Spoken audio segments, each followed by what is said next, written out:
Okay, let's unpack this. It's that time of year, the holiday season, which means company parties.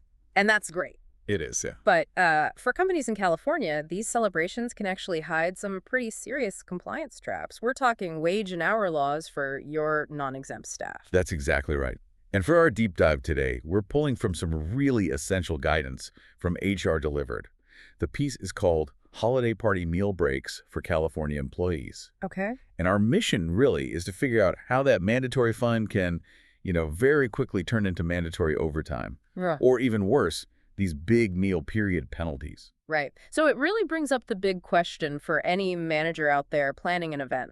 How do California's, famously strict labor laws apply when your people are just supposed to be celebrating? Well, the fundamental thing to remember is that even during a party, all the standard meal and rest break rules still apply for non-exempt employees. They don't just go away. So quick refresher on that. Sure. So if an employee works more than 5 hours, you owe them a 30-minute unpaid meal break. And then on top of that, a paid 10-minute break for every 4 hours worked, or, a major chunk of that time. Okay, and here is the trick. This is the one that gets everybody. Say the company mandates the party in the middle of the workday. You serve this amazing lunch. Why is that employee still considered to have missed their official break? Because they're not truly off duty. That's the key. The second you make attendance mandatory, they're considered to be under the employer's control. And what does that mean exactly, under the employer's control? So the guidance clarifies this really well. It means they have to stay on site or they have to attend a specific activity. But the crucial part is they can't use that time freely for their own personal stuff. Oh. They can't just, pop out to run an errand or take a private phone call.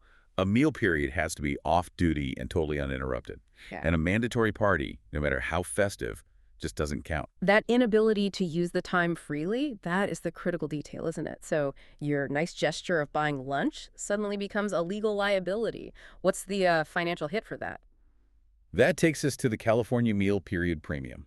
It's a big one. Employers have to pay the employee 1 extra hour of pay at their regular rate for each missed meal period. Oh, for each one. Yeah. And that payment is specifically to compensate them for not getting that true off-duty break the law requires. So clarity is just, it's everything here. The source really stresses the difference between mandatory versus actually truly voluntary attendance. Absolutely. HRDelivered is super clear on this.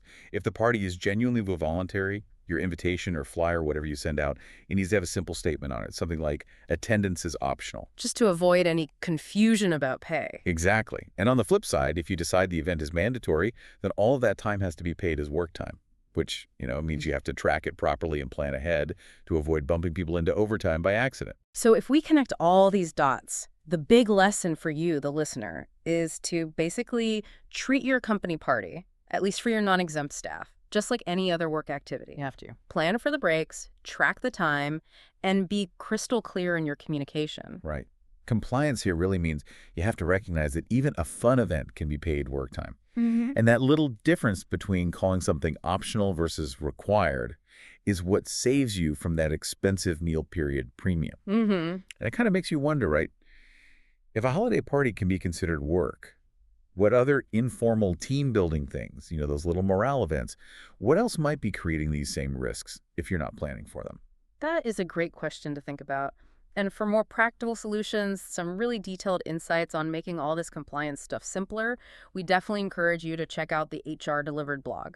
That's where all this great material came from.